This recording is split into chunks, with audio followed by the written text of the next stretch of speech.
Good afternoon, everyone. This is John Rust on Rust on the Radio, the John Rust Show on Freedom 95, broadcasting at 9:50 a.m. and 95.9 FM on your radio dial, the right station for talk. Today, folks, we are going into a deep dive on the Epstein files, and I want to read a quote directly from Thomas Massie on this. Historically, when we look back at the Epstein scandal, it's going to be bigger than Watergate and bigger than Iran-Contra. It's longer in time and involved in multiple administrations, and that's why we have to get to the bottom of it. That's from Thomas Massie. And folks, this dates back to charges dating as far back as 2002. And I'm going to read from the United States Federal District Court indictment against Jeffrey Epstein to give you all a primer on what has happened in the past leading up to where we are today on this. This is from the indictment itself. It's a sealed indictment. The grand jury charges, number one, as set forth herein, over the course of many years, Jeffrey Epstein, the defendant, sexually exploited and abused dozens of minor girls at his homes in Manhattan, New York, Palm Beach, Florida, and other locations. Moreover, and in order to maintain and increase his supply of victims, Epstein also paid certain of his victims to recruit additional girls to be similarly abused by Epstein. From count 3, the victims described herein were as young as 14 years old at the time they were abused by Jeffrey Epstein. Epstein intentionally sought out minors and knew that many of the victims were in fact under the age of 18, including because, in some instances, minor victims expressly told him their age. This is from PBS.org, a timeline of the Jeffrey Epstein investigation and the fight to make the government's files public. From the Associated Press. For much of 2 decades, police, FBI agents, and prosecutors investigated allegations that Jeffrey Epstein sexually abused underage girls. Now the Justice Department has released much of what they found to the public. The millions of documents comprise the most detailed look yet at the inner workings of the multiple investigations into Epstein and his longtime confidant, Ghislaine Maxwell. So, folks, the investigation begins in March 2005. Palm Beach police began investigating Epstein after the family of a 14-year-old girl reports she was molested at his mansion. This is where this all started. Multiple underage girls, many of them high school students, would later tell police that Epstein hired them to give sexual massages. May 2006. Police officials signed paperwork to charge Epstein with multiple counts of unlawful sex with a minor. Again, this is from PBS.org. In June of 2008, Epstein pleads guilty to state charges, 1 count of soliciting prostitution and 1 count of soliciting prostitution with someone under the age of 18. He is sentenced to 18 months in jail. March of 2009, one of Epstein's accusers, Virginia Roberts Giuffre, files a lawsuit claiming Epstein and Maxwell arranged for her to have sexual encounters with, quote-unquote, royalty, politicians, businessmen, and others in the academic world. The lawsuit doesn't name the men. March 2nd, 2011, the Daily Mail publishes an interview with Giuffre in which she describes traveling with Epstein to London at age 17 and spending a night dancing with Andrew Mountbatten Windsor, then known as Prince Andrew. The story and a photo of the prince with his arm around Giuffre created a crisis for the royal family. FBI agents subsequently interviewed Giuffre.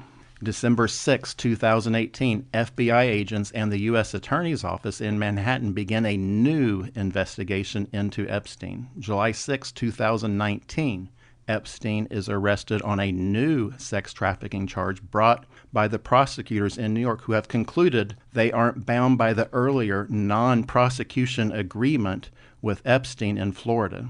Days later, Acosta resigns as secretary.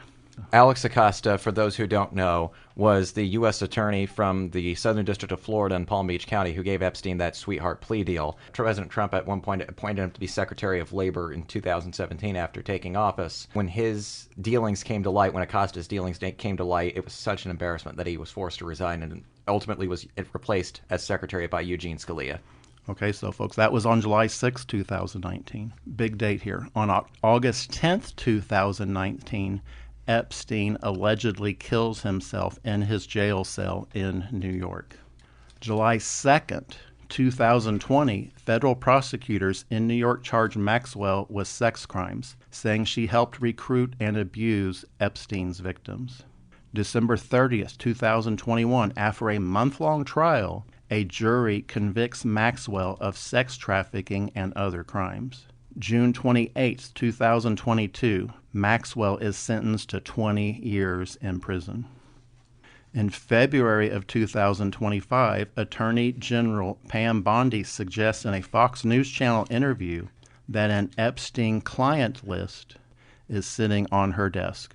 The Justice Department then distributes binders marked declassified, but much of the information has already long been public. April 25th, 2025, Jeffrey dies by suicide. July 7th, 2025, the Justice Department says Epstein didn't maintain a client list, and it won't make any more files public related to his sex trafficking investigation.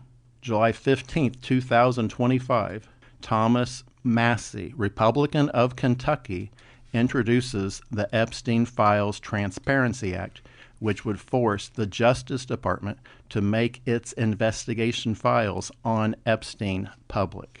October 21st, 2025, Jouffre's posthumous memoir is published. In it, she revisits her claims that Epstein and Maxwell sexually trafficked her to powerful men, including Mountbatten Windsor. October 30th, 2025, King Charles III strips Mountbatten Windsor of his remaining titles, meaning he can no longer be referred to as Prince, and evicts him from his royal residence.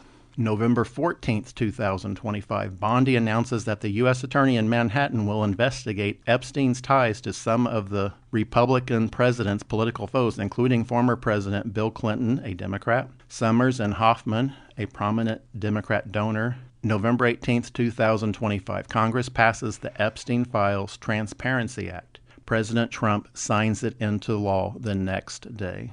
Folks, we're going to be talking about this in depth on getting that law passed. Thomas Massie literally is going through the ringer over this today, running for re-election, because he had the audacity to speak the truth and shame the devil.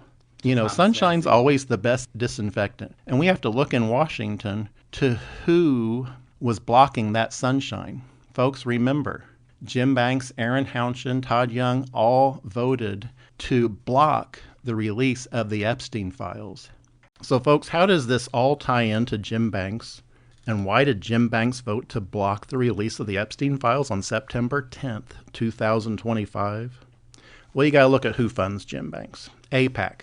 This PAC is funded by Epstein co-conspirator Les Wexner, and the number one pledge for AIPAC from a recent fundraising campaign came from guess who? AIPAC, folks, number one funder was a porn website CEO from OnlyFans. This is from Rolling Stone magazine. Published February 1st, 2024 in Rolling Stone. OnlyFans owner pledged $11 million to the Israeli lobby report. OnlyFans billionaire Leonid Ravinsky and his wife reportedly pledged $11 million to the pro-Israel lobby American Israel Public Affairs Committee, or AIPAC, last year. According to an internal donor list obtained by The Lever, Ravinsky has denied making the pledge or the donation. However, the OnlyFans porn website owner declined to provide an explanation as to why he and his wife appeared to be donors or address documentation showing a wire transfer from Chudnovsky and his wife to the organization. And it closes with, Ravinsky did not immediately respond to additional questions from Rolling Stone. He went stone silent. So, folks, there's questions whether he donated that money, but according to Rolling Stone, it's pretty obvious, but I will leave that to Rolling Stone to determine. If you just do a simple Google search on this, Representative Jim Banks has received significant financial support from pro-Israeli groups, including contributions associated with AIPAC, totaling over $368,000 in career contributions as of 2026. And it's not just AIPAC, it is BlackRock and Blackstone. So, of course, he would vote to block the release of the Epstein files on September 10th, 2025. Look who controls him. After I raised Cain about that on this radio show, on the John Rush Show, suddenly they changed their votes the next time it came up for a vote. But only after I, John Rust, shamed them into voting to release the Epstein files. So we are having an effect, folks. Thank you for listening. Keep it up. We have to keep the pressure on these swamp rats in Washington. Absolutely. And thank you for Thomas Massie for having the courage. And as a young conservative Republican, I say that the Republicans follow Thomas Massie or you're not a true Republican on this. And I'd go even further. It's not just those three that you mentioned that we're blocking it. One senator in one of our neighbors in Ohio, John Husted, the former lieutenant governor who was tainted with Les Wexner's money. If you remember this, Justin. Yep. You know, he took money from Les Wexner, and Les Wexner is one of Epstein's co-conspirators. Well, I always say speak the truth and shame the devil. That's right. Unfortunately, that, folks, is why the Republican Party in the state of Indiana is so unpopular. You know, remember, the Indiana Capitol Chronicle last year during all this, October 14th, 2025, published a poll, and the headline was, New Indiana Polls Show Hoosiers Losing Faith in Both Parties and Their Own Leaders. Why? Because Democrats and Republicans were opposed to releasing the Epstein files. You know, in that poll, Jim Banks' approval rating was at only 21%. He was down there at the bottom of the barrel with Diego Morales, Should be a who zero. he just endorsed. Go figure. Yeah, he's on the team. He made it clear. They're Team Diego, that's for sure. So, folks, this is what Donald Trump Jr. had to say about all this. He said this on July 8th, 2023. Show us all the Epstein client list now. Why would anyone protect these scumbags? Ask yourselves this question daily, and the answer becomes very apparent. Because the reason some of them don't want to release, like I mentioned, Husted, is because he has a donor who is tied to Epstein. So he That's wants to right. keep that money going. And as we say, always follow the money. That's where it all goes right back to. Mm-hmm. As soon as the Epstein files were partially released, and we're going to get into later in the show how really only half of the files have been released, and they're actually redacting some of those now. But initially, it had a very positive effect. We got rid of some really bad eggs. Yeah. This is from the New York Times. Larry Summers resigned from teaching at Harvard University after his ties to Jeffrey Epstein were made public in the Epstein files. And folks, the president and CEO of the World Economic Forum, Boris Brenda, resigns after the forum launched an independent investigation into his relationship with Epstein.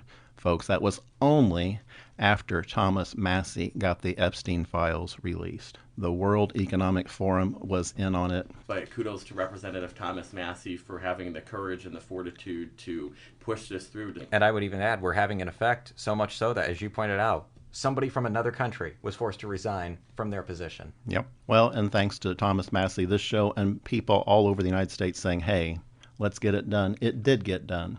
So there is a light at the end of the tunnel on this. Folks, this is from Lauren Boebert, and this is related to the Epstein files exactly.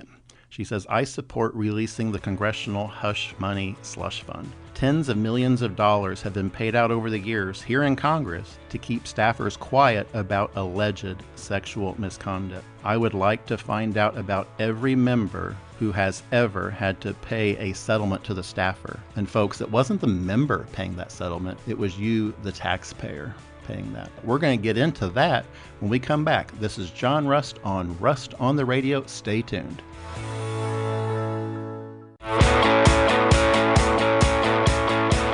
Welcome back, folks. This is John Rust on the Radio on Freedom 95, broadcasting at 950 AM and 95.9 FM on your radio dial.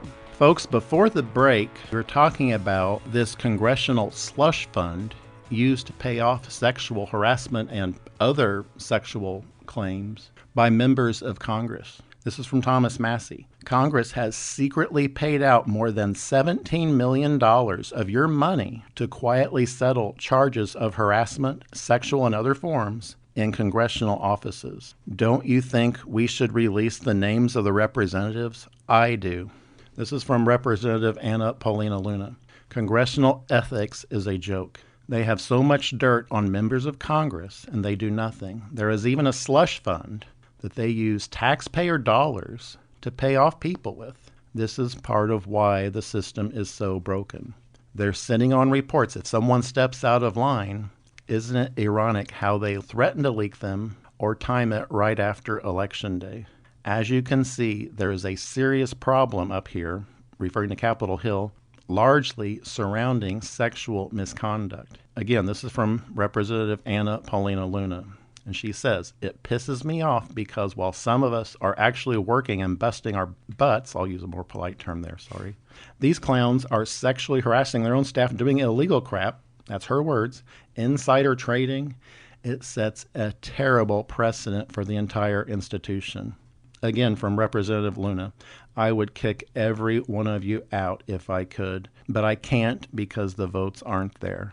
The one thing she can do, and she says this, is I can call it out on here, on Twitter, so people know and push to ensure there is no insider trading on any of you.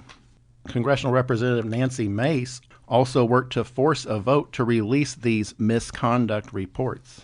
But guess what, folks? Guess who voted against releasing these reports? Aaron Hounchin, no surprise. Victoria Spartz stood up and actually voted for it. So I'm proud of her for Victoria on that. Congresswoman, good on you. I second that. But everyone else in the Indiana delegation either voted to block it or skipped the vote. So folks, in Congress, there's just this mindset that there's rules for thee, but not for me. And in the case of Senator Jim Banks, who as a congressman, remember, he voted for the First Step Act, which according to Senator Thomas Cotton, reduced the penalty for fentanyl trafficking, violent felons, and sex offenders. They are all eligible for new early release credits based on the law that Jim Banks voted for. But folks, back on this Epstein controversy, if you start digging into it, it starts making the hair on the back of your neck stand up. Listen to this. This is from Matt Walsh, and I want to give a little bit of background on it. This is talking about the alleged suicide of Jeffrey Epstein. This is from Matt Walsh again. Just to recap, a prison guard who lied to the authorities about checking on Epstein also coincidentally made a series of deposits in the weeks leading up to his death that were so suspicious the bank independently reported them to police. That same prison guard was searching for news about Epstein in the moments before his death. And that same prison guard was independently named by inmates who claimed that she was involved in covering up the killing. Also, 2 cameras in front of Epstein's cell malfunctioned while all this was happening. That's a whole lot of coincidences stacking up on top of each other. I don't know, seems strange to me, but I'm no detective. That's from Matt Walsh. But folks, where has Kash Patel been on this? We were supposed to be investigating this. Instead, he took off to Italy, guzzle beer with our hockey team, which was awesome. Yeah, I'm glad hockey, they won. Right? It was hockey. Which was, that's awesome. I'm so glad the United States won. Me too. But, he's the director of the FBI. Why isn't he doing his job? Why have there been no investigations on this? And I would also point out, and Justin, you would probably remember this, that his former deputy and him on Maria Bartiromo's show tried to say, Patel goes, a suicide when you see one. And Bongino, who made his career saying that Epstein didn't kill himself, was saying the same thing Patel was saying. We got to get the facts out like John just said, and they're not doing it. No. Folks, on the Epstein files, this is from J.D. Vance. What possible interest would the U.S. government have in keeping Epstein's clients secret? He said that on January 30th of 2021. He said, if you're a journalist and you're not asking questions about this case, you should be ashamed of yourself. So, folks, the inaction by our Justice Department, we're going to get onto that in a little bit, is putting a cloud over this year's fall elections, unfortunately. On Twitter, this was just came out a few days ago. The Republican Party headquarters in Altoona, Wisconsin was vandalized with the words "Pedophile Protectors." Folks, we have to take back the Republican Party to once again be a moral party. We cannot have people like Jim Banks and Aaron Hounshin working to block the release of the Epstein files. That's right. They would only voted to release them again after I, John Rush, shamed them on this show last fall. Only then did they vote to release the Epstein files. So yes, folks, coming up May 5th, be sure to show up to vote. Unfortunately, Jim Banks is not on the primary ballot this year, but he will be in the future. In 2030. Vote against, as I always say, vote against all incumbents. We have to have new blood in Washington who is not scared about speaking the truth and shaming the devil. We need more Thomas Masseys in Congress and really all levels of government. Well, folks, and this just happened a few weeks ago, Pam Bondi gave some testimony before Congress where she actually said because the Dow Jones was above 50,000 points, we shouldn't be talking about the Epstein files. You know what Jim Banks said the day after that? He says Pam Bondi was very strong yesterday and is doing a good job. If that is what you call strong leadership, Senator, then I got a bridge to sell you. Well, I printed off that tweet and the reaction to it and the comments after that. I'm going to read some of those, folks. From Andy Lasser, reading that tweet, he says, "None of us have eyes and ears, so thanks for this super accurate, honest update." Folks, he was saying that with absolute sarcasm. That Jim Banks would say something like that after that god-awful testimony on Pam Bondi, who refuses to do her job. What on earth is going on? What dirt do they have on Jim Banks? This is from George Alex on Twitter. It was one of the worst performances anyone has ever seen. This is from Stephen That Way on Twitter. Translation: the senator from Indiana screwed up and Pam Bondi knows exactly where those skeletons are buried. I would correct Stephen on one thing. Third senator from Virginia. Okay. Yes. That's right, folks. Jim Banks lives in the state of Virginia. And we're going to get into that in a future episode when we're talking about the Secretary of State race, because they're suddenly saying residency is a big thing, even though Jim Banks lives in Virginia, moved out of here a long time ago. He doesn't care about our state. Alan K. wrote, "I'm here for the ratio. Imagine being I'm going to leave the word out, brain dead, that you would post something this retarded. What a blank clown you are and your colleagues are." From We Told You So. That old way of thinking cost you the midterms. The American people were horrified at her performance. From Betty. I don't think you watched the same testimony that I did. Read the room. She was awful. Republicans can do so much better. I don't understand why she still has a job. It's all theater. From Notorious Questions, you should resign immediately if you believe this. Shame on you. Referring to Jim Banks again. This is from Notorious Questions. You should resign immediately if you believe Pam Bondi gave a solid performance.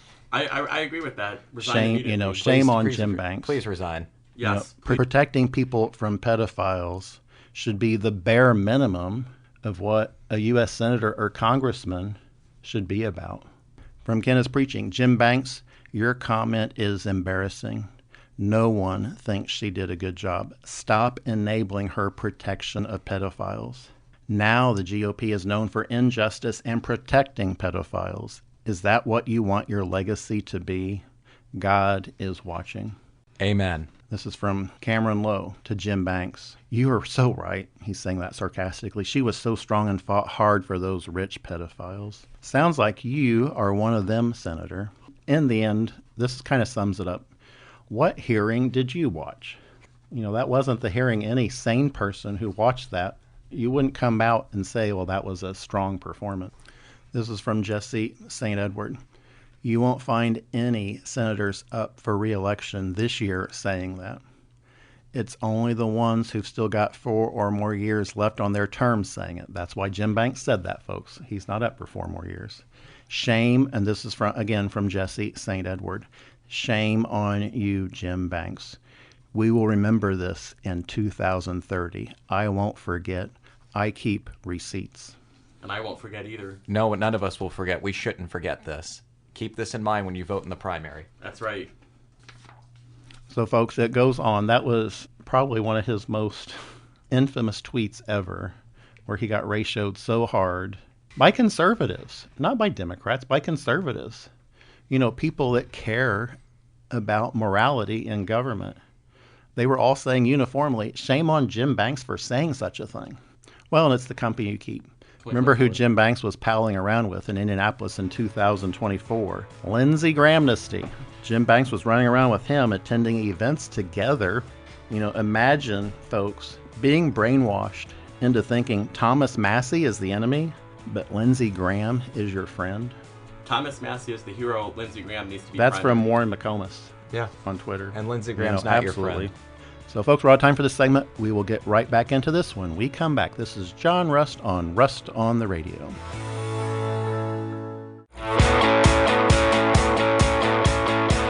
Welcome back, folks. This is John Rust on the Radio on Freedom 95, 950 AM and 95.9 FM on your radio dial, the right station for talk. Folks, we're talking about the Epstein files and the partial release. And in the previous segment, we were talking about how Jim Banks was covering up for Pam Bondi, who just did an awful job in front of Congress, not being able to say clearly or at all why she refuses to release the files fully and completely. You know, this is what the rock bottom looks like for American politics. You know, I don't know if we're at the rock bottom, but we seem to be finding our way there quickly. And Jim Banks, with that comment, supporting Pam Bondi, is leading the way. You know, what is our government doing? What is Kash Patel, the director of the FBI, doing? You know, why has no one been prosecuted?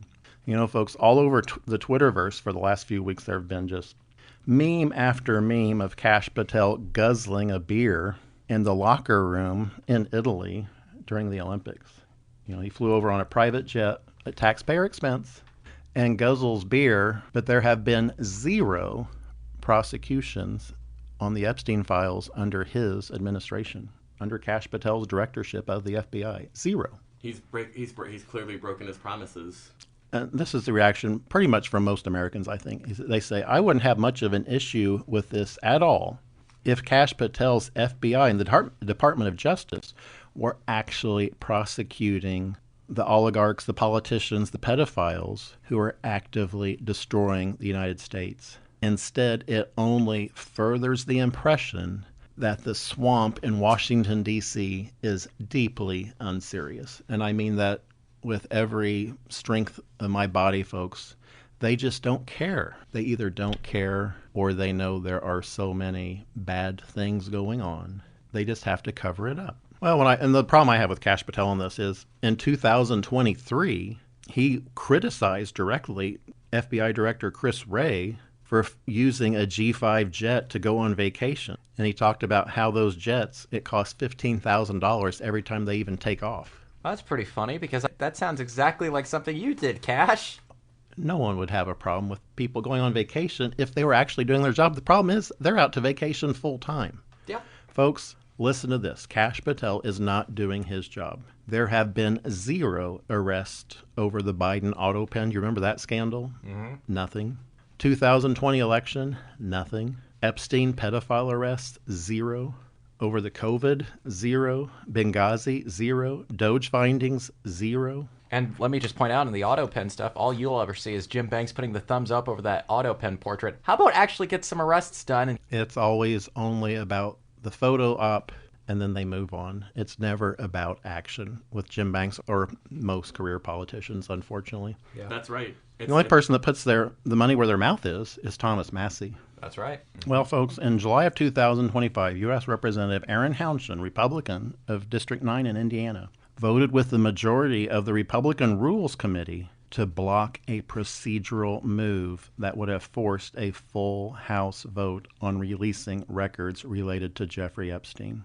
On July 14, 2025, the House Rules Committee voted 7-5 along party lines to block an amendment that would have compelled the Department of Justice to release all files related to Jeffrey Epstein. Hounchin was among the Republicans on the committee who voted against allowing this, with only Republican Representative Ralph Norman being the only Republican to vote to actually release the files. Shame on our Republican leadership in the House.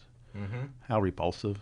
And the same thing in the Senate, folks. Both Jim Banks and Todd Young voted yes to table the motion to release the Epstein files. That means to kill off releasing the Epstein files in the U.S. Senate. And that vote was on September 10th, 2025. The U.S. Senate voted 51 to 49 to table, which means to block, an amendment proposed that would have forced a public release of the Department of Justice documents related to Jeffrey Epstein. Why is Congress so opposed to releasing those files?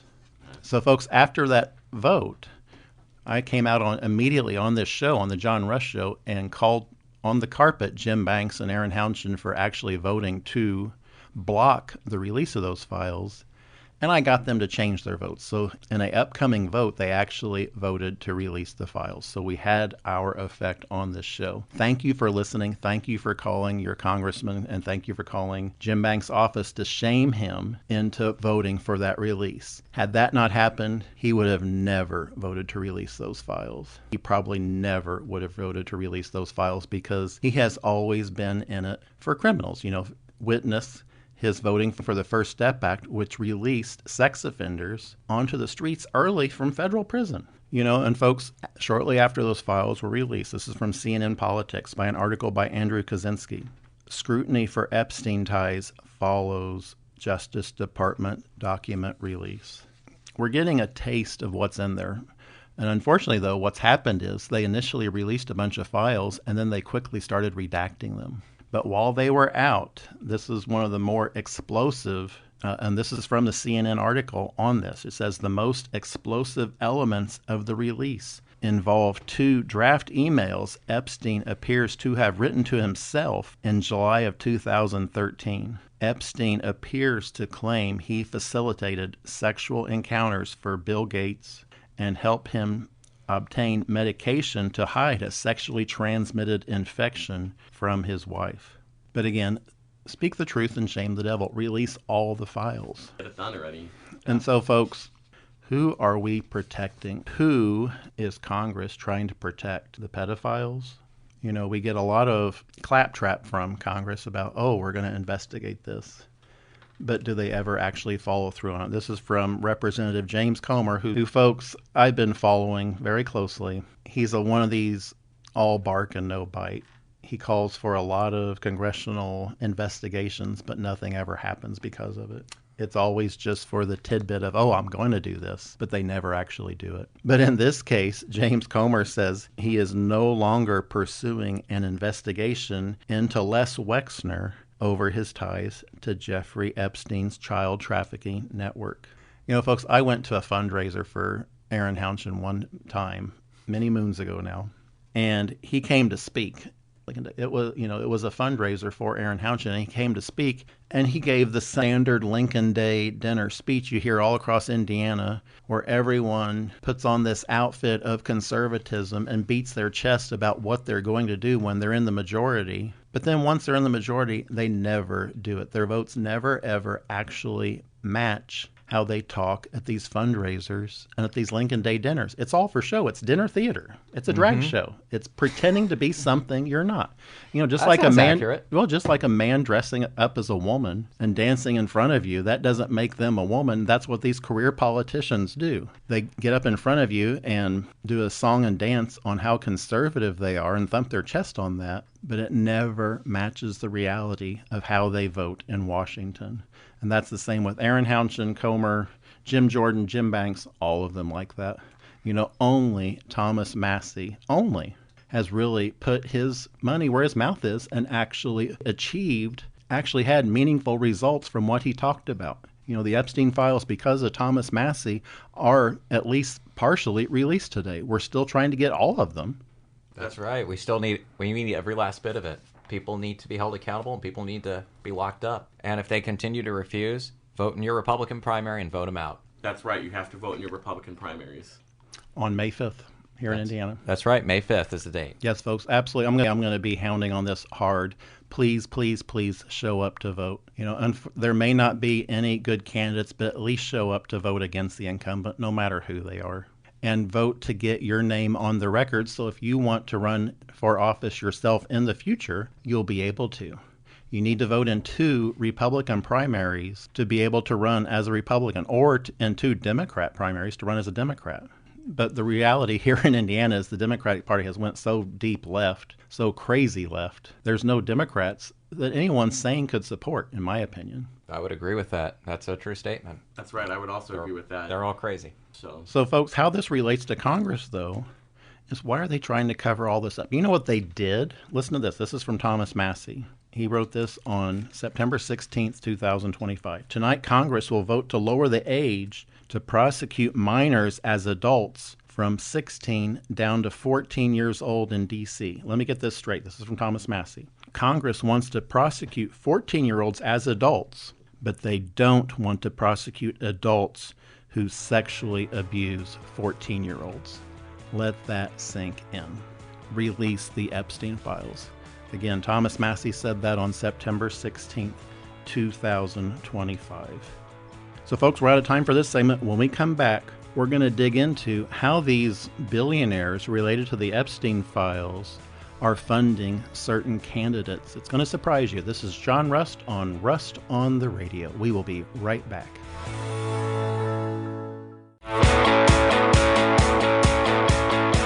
Welcome back, folks. This is John Rust on the Radio. We are talking about the Epstein files, and I want to get into a little bit on the Florida governor's race because this is related directly to them. This is from James Fishback. He says Byron Donalds has accepted a $25,000 donation from a hedge fund billionaire named 39 times in the Epstein files. He says Byron is my political opponent, but some things are bigger than politics. I am calling on him to return this money immediately. And as Aidan was talking about earlier in the program, why on earth are Republicans not returning the money associated with Les Wexner? I mentioned John Husted. He hasn't returned his money. He's the senator who's up for election this year. This is a statement from James Fishback. Byron Donalds accepted $25,000 from John Paulson, a hedge fund billionaire named 39 times in the Epstein files. Included in those emails, Epstein asked if Paulson needed quote-unquote supplies sent to the island. Maybe that was just a case of Pepsi. I don't know. I don't think so. It says, Byron is my political opponent, but some things are bigger than politics. I am calling on Congressman Donalds to return this money, commit to refusing donations from anyone implicated in the Epstein files, and apologize to Epstein's victims. I refuse to forget the girls Epstein and his accomplices trafficked, assaulted, and raped. As governor, I will appoint a statewide special prosecutor to reopen the Epstein investigation and hold anyone, Democrat or Republican, who committed sex trafficking or sexual assault in Florida accountable. So, Aidan, give us a little bit of information on Les Wexner. Happy to do so. Les Wexner is a multi-billionaire who was connected in the Epstein files, but he's 88 years old, but he was the co-founder and was once the chair of Bath and Body Works. He also had stakes in Abercrombie and Fitch and Victoria's Secret, and he retained financial ties with Jeffrey Epstein. They were actually co-conspirators, and recently we found out that Mr. Wexner donated to former Ohio Lieutenant Governor and current United States Senator John Husted, who was appointed by Governor DeWine, and because of that, Husted's opponent, former Senator Sherrod Brown, is using that against him, and Husted's in a lot of hot water, and he won't answer questions for it, and he's refused to return that money. Ohioans deserve accountability, and they should tell him, return the money. Folks, it is disgusting. You know how many Republicans showed up to question Les Wexner in a congressional hearing on this? How many? Zero. That's right. That shocked me. James Comer, who I talked about previously, who always talks about how he's going to go hard after all these criminals, he skipped the hearing entirely. Jim Jordan of Ohio, he skipped it entirely. He did not attend that hearing. Byron Donalds, who's now running for Florida governor, he skipped the hearing. They went AWOL. Epstein associate Les Wexner said under oath in that congressional hearing that the Department of Justice and FBI has never questioned him regarding Jeffrey Epstein, despite several victims alleging Wexner's involvement and the FBI documents listing Wexner as an Epstein co-conspirator. That's from Michael Trippi on Twitter. This is from Derek Evans. Republicans will lose the midterms because the MAGA base is staying home. We voted for mass arrests of elected officials who committed treason. We voted to secure our elections. We voted to dismantle the system. Without these things, many see no reason to vote again. You know, folks, I would say please vote. Just please vote against any incumbent. That's absolutely. And if you're in your... Except for Thomas Massie. Yes. Protect Thomas Massie at all costs. At all costs. So during that congressional hearing, folks, where Les Wexner testified, his attorney said, "I will effing kill you if you answer another question with more than 5 words." Because Wexner got a little bit verbose, and he got himself into some trouble over what he said. At least in that instance, the Democrats were asking hard questions on the Epstein files, and the Republicans didn't even show up. Again, Jim Jordan didn't show up. James Comer didn't show up. So, folks, President Trump did sign the bill to release the Epstein files. When they were released, though, unfortunately, everything was blacked out again. There were pages where almost everything was blacked out. So Thomas Massie says he's not done with this. He is not done on pressing the Epstein files release. He told Politico he's going to keep pushing for the Department of Justice to undo redactions as more revelations about wealthy figures emerge. This is from Thomas Massie. I think 6 months ago, nobody ever thought we would be where we are now. I mean, we have 3 million files released. We do have some evidence that at least at some point the government thought there were co-conspirators, that Jeffrey Epstein trafficked women to other men. That's a victory right now. This is from Thomas Massie again. And things are unfolding. If you look at the overall pace over the last 6 months, the pace has actually picked up. It hasn't slowed down. You know, folks, at this point, Representative Thomas Massie may be the only elected Republican on a national level who could conceivably win a general election for president in 2028. I like the sound of that. I do Well, too. you know, it's just Jim Banks and the establishment GOP, they have so tarnished the GOP brand by breaking their campaign promises, you know, because they all thumped their chests and said, oh, this is all bad before the election. And then after the election, they did squat or worse, voted to block it. You know, the proof's always in the pudding. That's why Jim Banks is the rock bottom of the polls in Indiana. You know, he's only at 21% approval rating. I'm surprised it's even that high. Well, he's right down there with, you know, Diego. So it's Team Diego, Jim Banks and Diego Morales. That's right, isn't it? 2 peas in a pod. You know, folks, there are wonderful Republicans out there. This is from Judy Morris. I could easily vote for any GOP ticket.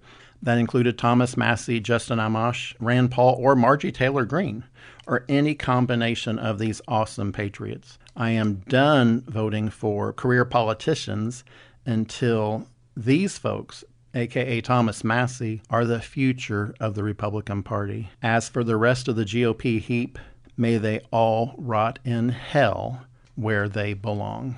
And we're going to go back to being the party of Lincoln and Reagan again. Well, and a party of morality. Yes, That too. 100%. Most importantly.